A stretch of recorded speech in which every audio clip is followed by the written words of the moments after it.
Montevideano Laboratorio de Artes agradece a Rafael Pali Lorente que nos reciba en su nutrido, por decir una palabra, taller después de una vasta trayectoria.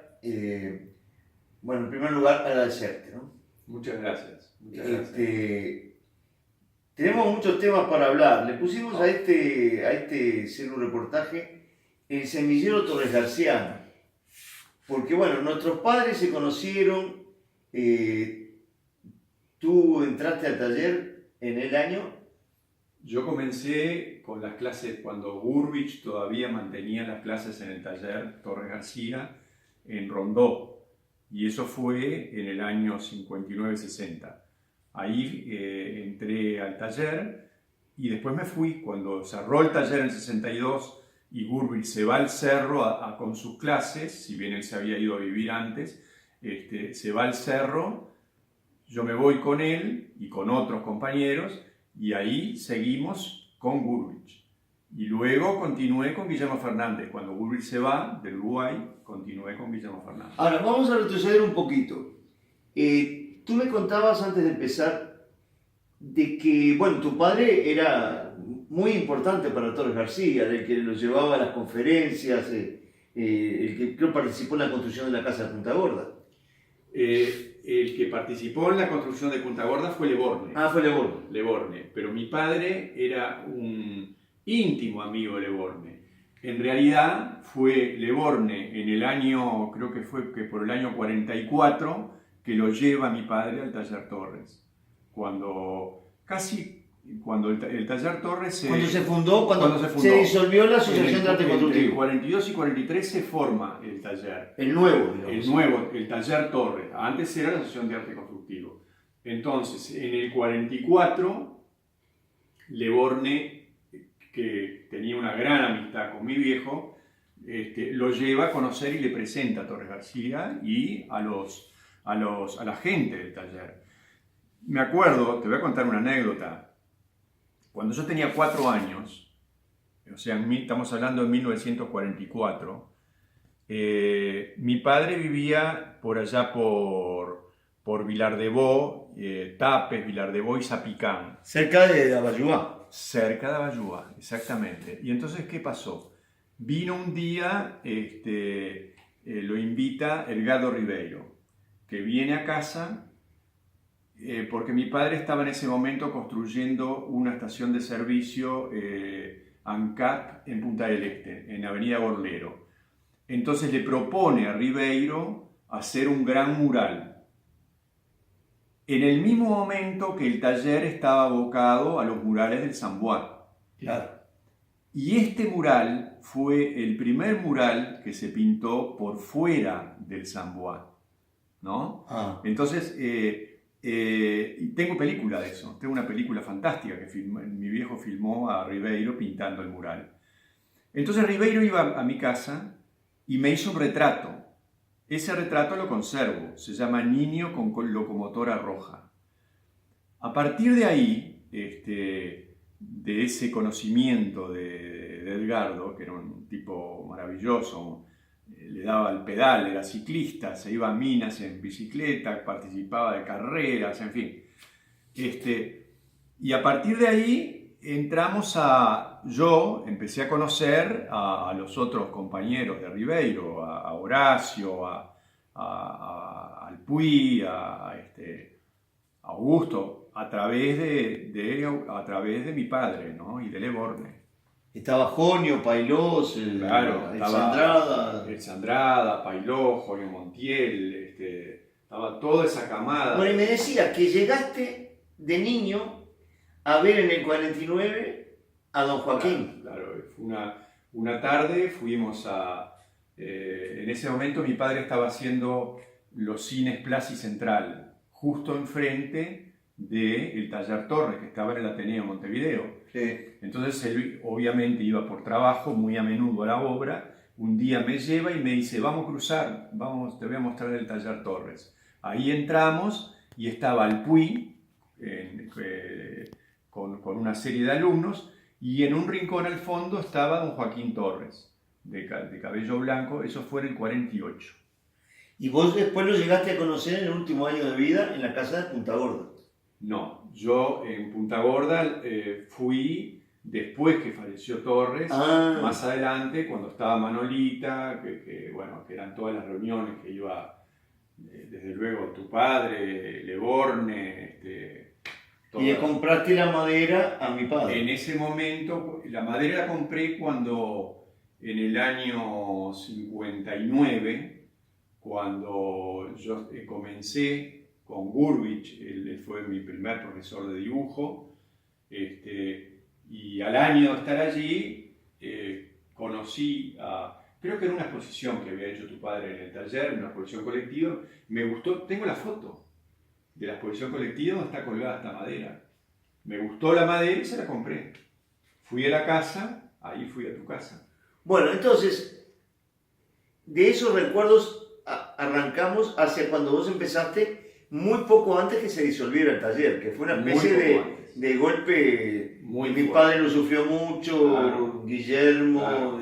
Todos lo sufrieron. Sí, ¿no? Seguro, fue como el final de una historia. Pero nosotros acabamos de ver dos fenomenales catálogos de retrospectivas tuyas y comentábamos que te iniciaste un poco dentro de la tendencia más ortodoxa. Mira, yo cuando me inicio, primero, yo empecé a dibujar desde muy pequeño.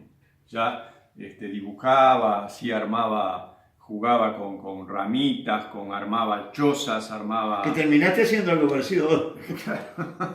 ¿Viste? Entonces, eso es cierto, nunca lo había pensado. Entonces, empiezo a trabajar con Gurbich y Gurbich en realidad no me introdujo en el lenguaje del taller. Él me introdujo en el mundo del arte. Empezamos a estudiar a Goya, empezamos a estudiar a Picasso, empezamos a estudiar a Rembrandt y a Van Gogh, esos cuatro grandes dibujantes. Nada menos. Entonces me hacía copiar a Van Gogh, me hacía copiar dibujos de Goya, ¿entendés? Me hacía copiar a Rembrandt y a cada uno de ellos con los instrumentos que ellos manejaban. Es decir, yo tenía que cortar una pluma de gallina, era pluma de ganso, pero yo trabajaba con pluma de gallina. La cortás y con tinta china haces después las aguadas y vas trabajando y vas... en la copia vos vas descubriendo el lenguaje de ese creador y vas desarmando un lenguaje. Entonces el hecho de desarmar un lenguaje te posibilita después armar tu lenguaje. Claro. ¿Entendés? Si vos no tenés conciencia, y eso Guillermo también me lo metió a Chitiza. El tema es el lenguaje visual. No te confundas con la representación, no te confundas con la anécdota. El lenguaje visual es lo importante. Claro. ¿Cómo arma un artista el espacio? ¿Cómo ese artista trabaja con sus herramientas? En un caso, por ejemplo, en el caso de Rembrandt, con el grabado, con la aguada. Rembrandt fue lo máximo, ¿no? Si vos querés estudiar dibujo, no podés obviar a Rembrandt, es el capítulo 1. Después hay otros muy importantes como Goya, también otro tipo fenomenal, toda la serie de los caprichos.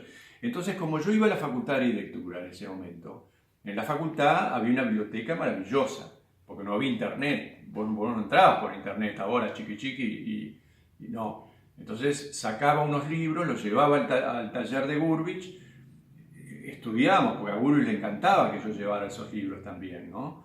Entonces estudiamos los libros de la facultad y ahí él me indicaba, bueno, hoy vas a hacer tal ejercicio, vas a tomar tal dibujo y vamos a hacer tal ejercicio, sobre la base de Van Gogh, o sobre la base de Goya, o sobre la base de Rembrandt. Y yo tengo libretas con dibujos, con copias de dibujos de esos maestros. Que era una forma de aplicar también la manera de enseñar que tuvo don Joaquín. Claro. Buscando el film universal en las distintas... Claro, exacto. Ahora, y vos me anotabas hoy que Gurvich fue decisivo para que no dejaras la arquitectura. Claro, porque yo en un momento me apasioné tanto con las clases, me encantaba aquella vida de libertad, yo tenía en ese momento 20, 21 años, y ir a lo de Gurvich, disfrutaba muchísimo en el taller de él, y en un momento me planteé dejar arquitectura, y se lo planteé a mi padre, y mi padre, pobre, se agarró un malestar que, bueno, me dijo, bueno, pensalo bien. Hablé con Le Borgne, que era un gran amigo de mi viejo, y hablé con Gurvich. Y todos me aconsejaban que no dejara la arquitectura, que siguiera.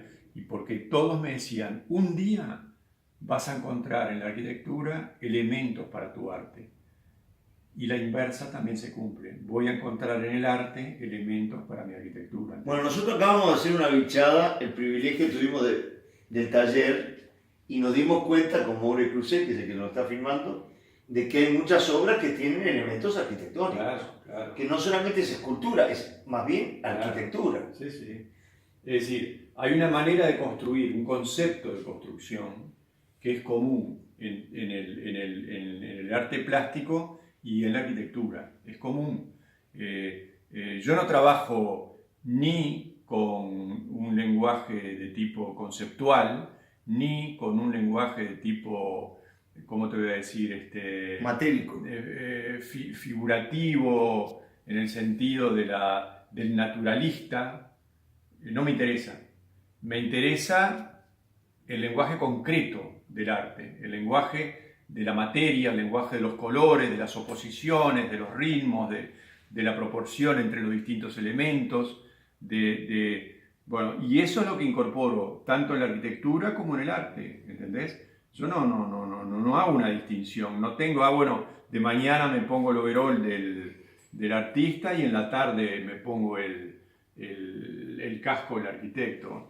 No es así. Bueno, y seguimos el hilo de tu espiral. Gurvich, cuando se fue, te mandó con Guillermo Fernández. Claro, Gurvich se va. Yo asistí a las clases de él en el Cerro hasta el año 63, 64. Él en el 64 se va para Israel y Europa. Y entonces en ese momento me dice, bueno, ¿por qué no seguís dibujando con Guillermo? Entonces ahí conocí a Guillermo. Guillermo todavía vivía en la casa de los padres, en la calle Juan María Pérez, ahí en Pocitos. Era muy joven, tendría 30 y pocos años.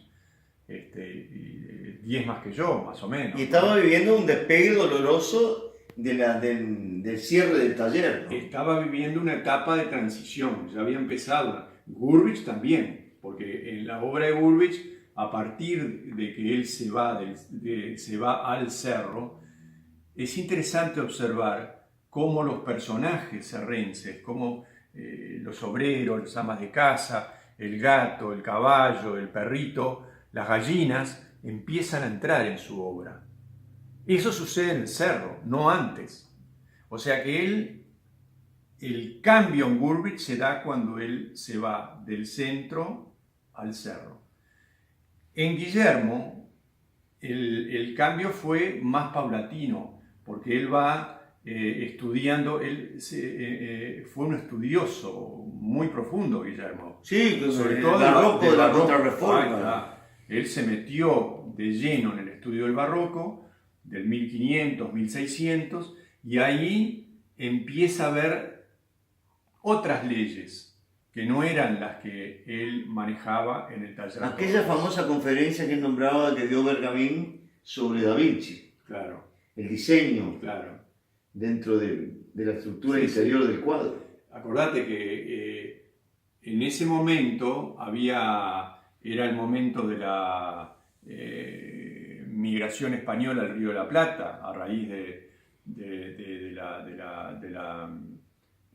la guerra civil, sí. ¿no? Como resultado de la guerra civil, hacia el año 40 empezaron a llegar al Uruguay personajes increíbles, como Rafael Alberti, que vivió 6 o 8 años en Punta del Este, venía todos los años 4 meses a Punta del Este en La Gallarda, Antonio Bonet, que le hizo su casa, este gran arquitecto catalán, que hizo la casa de la Gallarda para y participó en la construcción de la capilla de Susana Soca, ¿no? Fue el proyectista de la capilla de Susana Soca. Nada menos, es que... Fantástica obra. Y bueno, Margarita Xirgu, Bergamín, era todo una movida de los españoles republicanos que se reunían en la casa de Alberti en Punta del Este o en Montevideo, después cuando Margarita Xirgu también tuvo su casa en Punta del Este. Bueno, y entonces, nosotros titulamos este ser un reportaje un poco con un gancho popular, ¿no? Como se habla del fútbol, el semillero de tal equipo, el semillero del fútbol uruguayo, porque Torres García, tú perteneces al semillero Torres Garciano, aunque tengas otras facciones claro, que en aquel momento pre-ruptura hubieran sido rechazadas. Claro. Yo una que te contaba la anécdota, que la voy a decir porque es muy graciosa. Una vez Guillermo, que eran de los más disidentes, Sí. se fueron con Gurrich a ver a Tapies. Eran los dos más disidentes. Eran los dos más disidentes. Guillermo y qué fieras. Qué fieras. Y fuimos a ver a Tapies, que estaba en el museo del diario El País. Seguro. Y dice, yo no miraba a Gurrich y decía, a mí me gusta. Y Gurrich decía, a mí también. Y cuando cruzan la Plaza Cagancha y se encuentra con Augusto, y Augusto dice, ¡es que fueron a ver a Tapies, eh! y ahí Guillermo, Lola me cuenta que Guillermo sufría con esos cortes. Demarcaciones. Bueno, pero si lo ves con perspectiva hoy, claro, la historia te aclara muchas cosas, ¿no? Pero vos tenés la materia de Tapies, no es muy lejana a la materia que se trabajaba en el taller. Claro. Es decir, vos podés decir, bueno, Tapies se concentra en un microcosmo que finalmente es y desarrolla su lenguaje propio y tal. Pero es un artista matérico, es un artista que tiene muchos puntos en común con el mundo visual en los valores, no en el lenguaje, en los valores que en el taller te transmitían, ¿no? Ahora que dijiste valores, a mí me interesa mucho conectar, esclarecer qué hay en el fondo de los valores torresgarcianos, pero no desde el punto de vista europeo, sino desde el punto de vista oriental. Porque Torres se crió en la Plaza de las Carretas, viendo a los gauchos, porque a mí me interesa conectar a Torres con el arquetipo artiguista. Yo creo que no he escuchado hablar de eso. Pero cuando Pérez Oramas dice que Torres tiene un filtraje rústico, desde el comienzo, desde su nacimiento, y en la historia de mi vida cuenta que dibujaba en las paredes del taller del padre. Yo soy junguiano, entonces para mí el arquetipo de lo universal está tan en Artigas como en Torres, aunque tal vez Torres no tuviera mucha noticia de Artigas. Claro. Simplemente que es oriental, es universal, es cósmico pero oriental. Claro. ¿Vos cómo redondearías los valores torresgarcianos que siguen teniendo vigencia y se están proyectando? Eso es muy interesante lo que vos formulás. Incluso esa comparación entre Artigas, la figura de Artigas y la figura de Don Joaquín. Yo no soy quien para transitar filosóficamente o históricamente sobre... Hubieron extraordinarios estudios sobre Torres García desde la época de los años 40. Francisco Spínola, por ejemplo, fue extraordinario lo que escribió sobre Torres, Esther de Cáceres.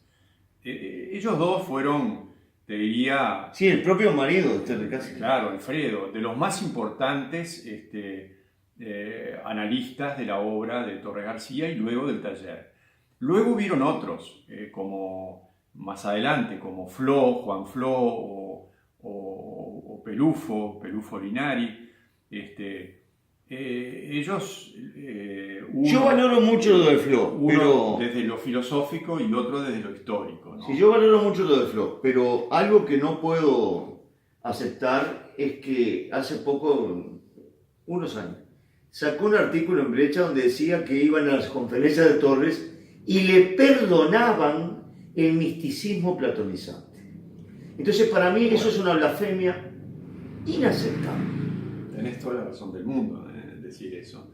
Yo no lo puedo decir, primero porque no conocía la anécdota.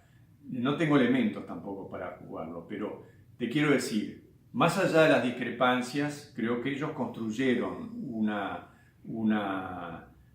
historiografía, y de alguna manera nos legaron el significado de Torres García, que todavía está en vigencia y también en movimiento, porque todavía eso no está acabado, ¿verdad? Y si recién con el MoMA aparece la imposición mundial. Ahí está. Entonces, ¿qué pasa? Luego tenemos la historiografía del taller, que ahí Cecilia Bucio, la mujer de Horacio, dio una gran mano. Ella, hombre, hace poquito acaba de publicar el primer catálogo razonado sobre la obra y la vida de Torres García. Es muy importante lo que ella ha hecho. Te quiero decir, la figura de Torres está en construcción. También está en construcción la figura de Artigas. Exactamente. ¿No? Entonces ahí empiezan cosas en común. Los dos son de alguna manera personajes que nos han legado imágenes muchas veces equivocadas, porque del Artigas tenemos el bronce. Sí, sí. El bronce no tiene nada que ver con el Artigas real. No. El Artigas real fue un hombre... vivió 15 años en la toldería. Ahí está. Fue contrabandista. Y bueno, y además de todo eso, nos legó una serie en las instrucciones del año 13, en su pensamiento, una serie que hoy están escondidos. Todo bajo la alfombra. Todo bajo la alfombra. Y con Torres pasa un poco eso, porque a Torres se lo ha, en el afán en aquella época, en los años 50, era detractado, era muy criticado, era negado. Entonces, a su vez, eso generó un movimiento pendular de protección. Bueno, entonces, ¿qué pasa? Tampoco es una cosa equilibrada, te quiero decir. Hoy, el otro día, en el Museo Torres, hubo una mesa redonda. Fui a la mesa redonda. Había unos cuadros del 28, del 35, colgados allí.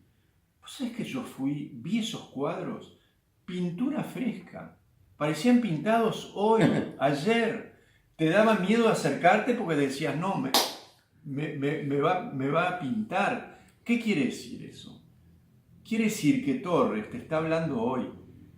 Con lo que hacía hace 50 años, está hablando hoy, sigue vigente, ¿entendés? O sea, por un lado es un personaje histórico, pero por otro lado es un personaje que te acompaña y que para el que puede leerlo y se va a emocionar, hoy, no en el pasado, no como vos ves una obra histórica, no, hoy, te habla hoy. Bueno, hay una anécdota.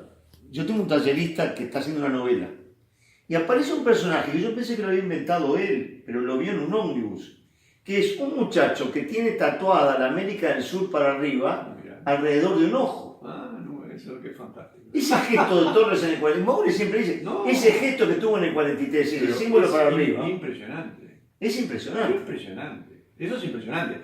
Eso es realmente revolucionario. Es una cosa... Eso es revolucionario. Es revolucionario. Yo creo que es revolucionario. Conceptualmente es revolucionario. Apuntaba a un hombre nuevo. Y apuntaba a generar un centro diferente al europeo o al americano. Claro. En lugar de los grandes centros artísticos que eran París y Nueva York, o Londres, Berlín, París, Nueva York, él trastocó eso y en ese mapa dijo, nuestro norte es el sur. O sea, ¿qué es lo importante? Es nuestra realidad.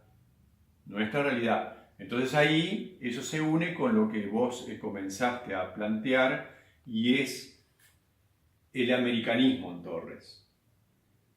El descubrimiento de América. Sí, el bucear en las culturas precolombinas. Exacto. Que él lo hace a partir del año 34, cuando llega al Uruguay. Pero él de alguna manera lo tenía en el ADN, en el almacén, ese almacén del padre, en esos dibujos primitivos que vos mencionaste, y también en los estudios que a través de Augusto Torres, cuando iba en París al Museo del Hombre, ahí empezó a interesarse y a conocer las culturas precolombinas. Entonces ya Torres, cuando viene, ya trae eso en su cabeza. Él no viene acá y descubre un folclore. Él nunca fue un folclorista. No, era un niño que estaba entre los gauchos. Claro, era un tipo que